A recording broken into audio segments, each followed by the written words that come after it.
الحمد للہ رب العالمین والصلاة والسلام علی رسولہ الکریم، اما بعد۔ میری پردہ نشین خواتین، السلام علیکم ورحمۃ اللہ وبرکاتہ۔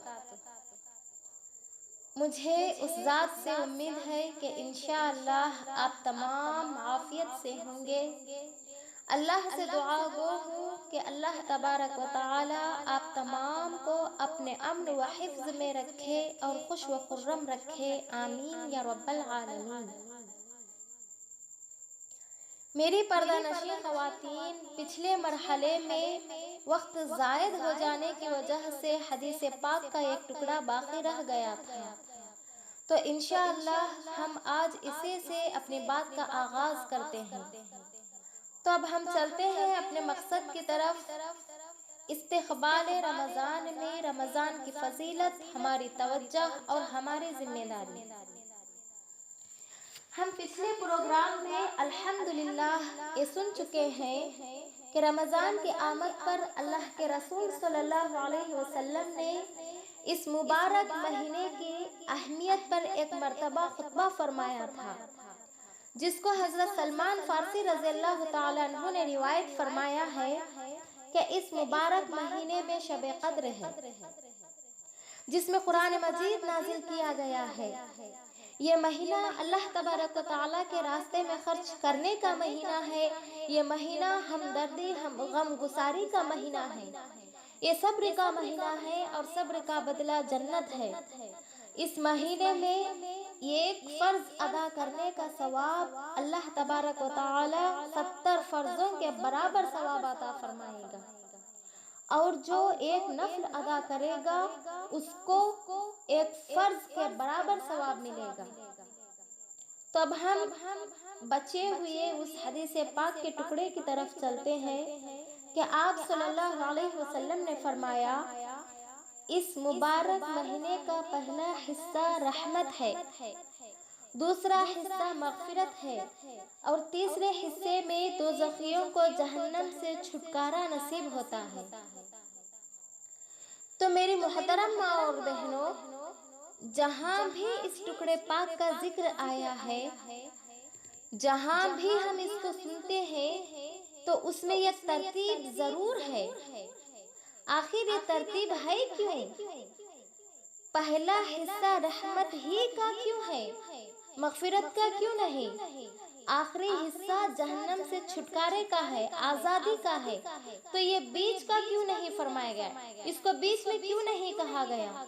تو میری معزز خواتین، اس میں ایک ترتیب ہے کہ رحمت تمام نعمتوں کے حاصل کرنے کا ذریعہ ہے۔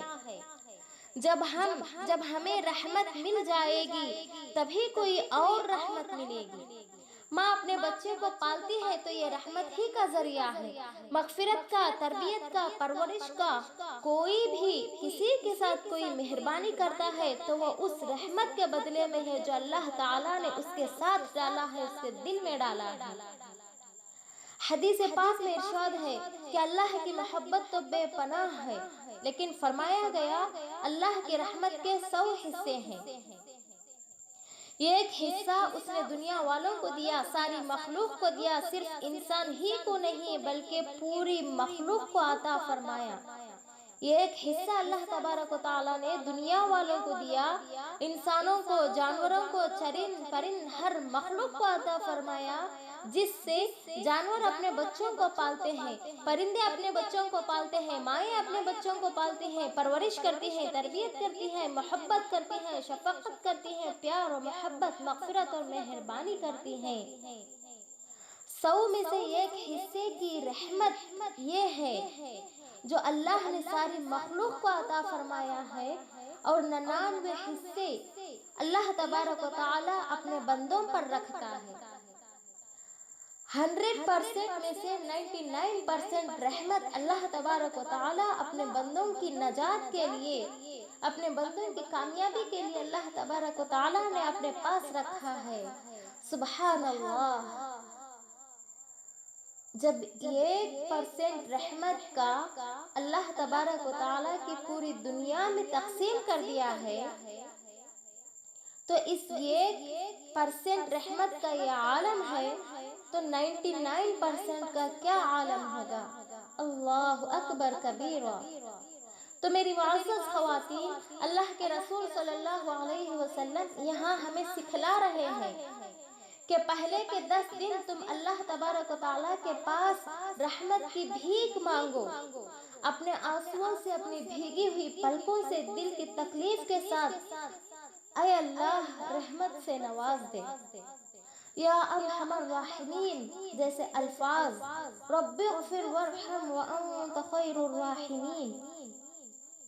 آپ اگر اللہ تبارک و تعالیٰ کی رحمت کے مستحق ہو جائیں گے، اللہ تبارک و تعالیٰ کے حقدار، رحمت کے حقدار ہو جائیں گے، تو بیچ والے حصے میں آپ بخش دیے جائیں گے، اور درمیانی والا حصہ مغفرت کا ہے، بیچ والا حصہ بخشش کا ہے۔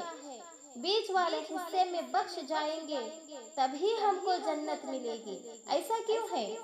بخشے جائیں گے تبھی جنت میں جائیں گے، تبھی جنت ملے گی، کیونکہ روح پر گندگی ہے۔ جب ہمارا چھوٹا سا بچہ کسی نالے میں پڑ جائے جس کی وجہ سے اس کے پورے بدن پر غلیظ قسم کا کیچڑ لگا ہو، اور وہ رو رہا ہو، ضد کر رہا ہو گھر میں آنے کی، تو کیا ماں بچوں کو گھر میں آنے دے گی؟ ایک معمولی قسم کا گھر ہے، بچہ لاکھ ضد کر لے، بچہ لاکھ رو لے، پہلے اس کو نہانا ہوگا، صاف ہونا ہوگا، صفائی ہوگی، پھر اس کے بعد بچے کو اندر لایا جائے گا۔ تو یہاں جسم کو پاک کر کے جائیں گے تو وہاں روح کو پاک کر کے جائیں گے۔ تیسرا عشرہ جہنم سے چھٹکارے کا ہے۔ پہلے 10 دن میں رحمت مل جائے تو آخری 10 دن میں آپ اس کے مستحق ہو جائیں گے، اس لیے ترتیب ہے، پہلے رحمت، پھر مغفرت، پھر جہنم سے آزادی فرمایا گیا۔ اس مبارک مہینے میں مؤمنین کو چاہیے کہ 3 کام کثرت سے کریں۔ کلمہ طیبہ کا لا الہ الا اللہ محمد الرسول اللہ کا ذکر زبان پر جاری و ساری رکھیں، دوزخ سے پناہ مانگے، جنت کا مطالبہ کریں۔ غرض میری محترمہ اور بہنوں، پیارے آقا صلی اللہ علیہ وسلم نے اس مہینے کی بہت ساری خوبیاں اور فضیلتیں بیان کی ہیں۔ انشاءاللہ اس مہینے کی فضیلت کو میں مختصر سی روشنی میں آپ کے سامنے سناؤں گی۔ شہر رمضان الذی انزل فیہ القرآن، رمضان کا وہ مبارک مہینہ ہے جس میں قرآن کو نازل کیا گیا ہے۔ ہدی للناس بینات من الہدی والفرقان، یہ وہی قرآن ہے جس میں لوگوں کے لیے ہدایت ہے، دلیلیں ہیں اور کھلی نشانیاں ہیں، اور یہ قرآن حق و باطل میں فرق کرنے والی کتاب ہے۔ قرآن کا نازل ہونا ہی ایک ایسی فضیلت ہے جو تمام فضائل میں ممتاز ہے، اعلیٰ ہے، اسی لیے اللہ تبارک و تعالیٰ نے اس کو خاص کر اس کی فضیلت کا ذکر فرمایا ہے۔ سامعین خواتین، ان آیات اور حدیثوں سے یہ بات کھل کر ہمارے سامنے آتی ہے کہ رمضان المبارک انتہائی برکتوں والا مہینہ ہے۔ اسی طرح سے اس مبارک مہینے میں کلمہ توحید کے پڑھنے والوں کے حق میں نیکیوں کا موسم بہار ہے۔ رمضان کو کلام الہی کے ساتھ ایک خاص تعلق اور ایک نسبت ہے، یہی وجہ ہے کہ قرآن کریم کے علاوہ اس سے پہلے جو بھی کتابیں نازل کی گئی ہیں، توریت، زبور، انجیل، یہ بھی اسی ماہ مبارک میں نازل کی گئی ہیں۔ اس عظیم مبارک مہینے کی رات جس کا ذکر ہم پہلے کر چکے ہیں کہ یہ ایک رات ہے جو 1000 مہینوں کی راتوں سے افضل کہا ہے، اسی رات کو اللہ تبارک و تعالیٰ نے پورے قرآن پاک کو لوح محفوظ سے آسمان دنیا پر اتارا گیا، وہاں سے تھوڑا تھوڑا ضرورت کے مطابق 23 سال 23 ایئرس تک اتارا گیا۔ میری محترمہ اور بہنوں، ایک مرتبہ کا واقعہ ہے، کہ ایک شخص قسم کھا کر کہتا ہے کہ جب تک اپنی بیٹی کے جہیز میں وہ ساری چیزیں نہ دے دوں جو تمام دنیا میں ہیں، اگر میں نہیں دیا تو میری بیوی پر طلاق ہے۔ اب بیٹی کی شادی آ گئی، ہر چیز لاتا گیا، کوئی نہ کوئی چیز کم پڑ جاتی، پھر جاتا، پھر لاتا، پھر جاتا، پھر لاتا، یہی حال آخر کار وہ دنیا کی ساری چیزیں نہیں لا سکا، مجبور ہو گیا۔ کوئی معمولی بات، کائنات کی ساری چیزیں بے حد پریشان تھا۔ پریشانی کا یہ عالم تھا کہ اب مسئلہ معلوم کرنے کے لیے علماء اکرام کے پاس پہنچا۔ تمام علماء اکرام نے فتویٰ دے دیا کہ طلاق ہو گئی، تمہاری بیوی کو طلاق ہو گئی ہے۔ آخر بیچارہ پریشان حال ہو کر گھوم پھر کر حضرت امام اعظم ابو حنیفہ رحمۃ اللہ علیہ کے پاس پہنچا اور اپنا مسئلہ پوچھا۔ تو امام اعظم رحمۃ اللہ علیہ نے فرمایا، جاؤ قرآن پاک کو اپنی بیٹی کے جہیز میں دے دو، طلاق واقع نہ ہوگی، کیونکہ اللہ تبارک و تعالیٰ کا فرمان ہے کہ کائنات میں جو کچھ ہے وہ تمام قرآن پاک میں ہے۔ اگر تم قرآن پاک دے دو گے تو وہ ساری کائنات کے برابر ہو جائے گا۔ اللہ اکبر کبیرہ۔ میرے محترم ماؤں اور بہنوں، میرے بتانے کا مقصد یہ ہے کہ یہ ایک ایسی عظیم کتاب ہے، اس ماہ مبارک میں نازل کی گئی ہے کہ آپ صلی اللہ علیہ وسلم اس ماہ مبارک کی بڑائی بیان کرتے ہوئے ارشاد فرمایا، شعبان شہری رمضان شہر اللہ، شعبان میرا مہینہ ہے اور رمضان اللہ کا مہینہ ہے۔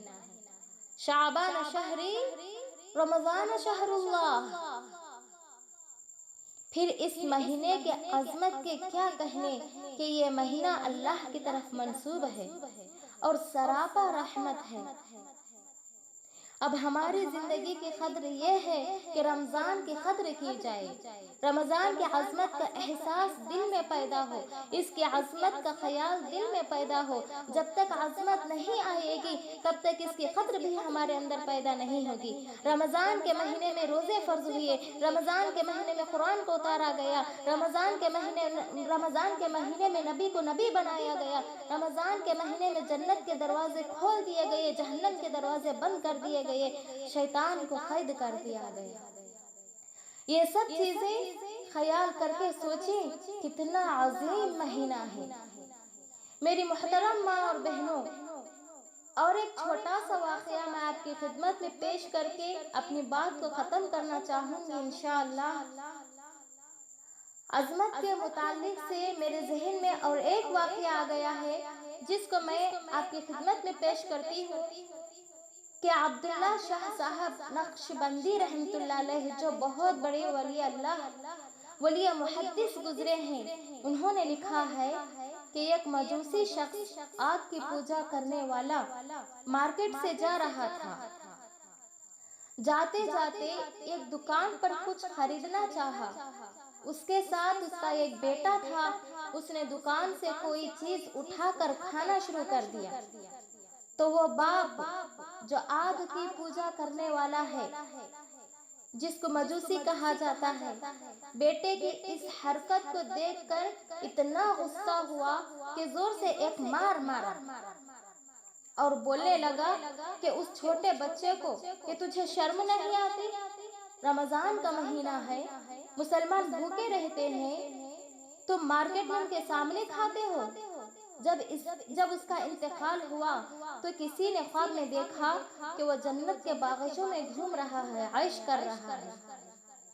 کسی نے تعجب سے پوچھا کہ تم تو مسلمان نہیں ہو، مجوسی ہو، ہندو ہو، پھر جنت میں کیسے؟ اس نے کہا کہ ایک نیکی کام آ گئی، وہ ہے رمضان کا مہینہ۔ اس کی عزت و احترام میں نے اپنے بیٹے کو کھاتے ہوئے دیکھ کر میں نے اس کو پیٹ پر ایک مار مارا تو اللہ تبارک و تعالیٰ کو اس کی نیکی اتنا قبول آ گئی، میری نیکی کو اللہ تبارک و تعالیٰ اتنا قبول کر لیا کہ اللہ نے اس کے صدقے میں میری جان نکلنے سے پہلے مجھے میری زبان سے کلمہ طیبہ جاری فرما دیا۔ اللہ اکبر۔ رمضان کی عظمت کا اتنا بڑا رتبہ ہے کہ ایک آگ کی پوجا کرنے والے کو اللہ تبارک و تعالیٰ نے کلمہ طیبہ جاری کر کے جنت میں بھیج دیا۔ سبحان اللہ۔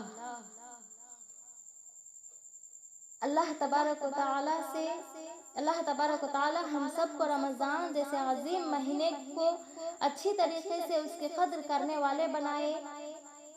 آمین۔ وآخر دعوانا الحمد للہ رب العالمین۔